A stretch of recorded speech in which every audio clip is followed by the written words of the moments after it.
যে ব্যক্তি তোমার অনুরোধ হরিদাসের অনুরোধে নাম না নেবে, তুমি বাদ দেয় না আমাকে এসে বলো। শ্রীপাদ মহাপ্রভুর হাত জড়িয়ে বলছে, তুমি কি করবে গো? তুমি কি করবে?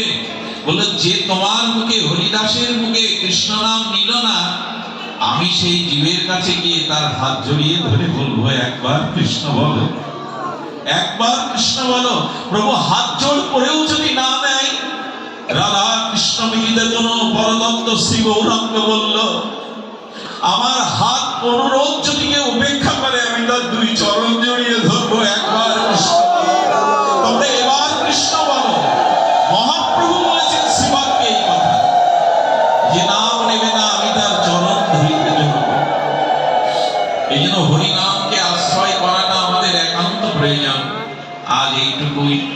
যশোরের মানুষ চিরকালই ভক্তি দাতা বৈষ্ণব অনুরাগ।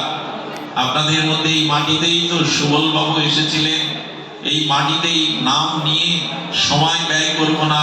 আপনাদের মধ্যে এখনো যারা আছেন, যশোর এক অনন্য নাম, যশোর এক অন্যরকম অনুভূতি, যশোরে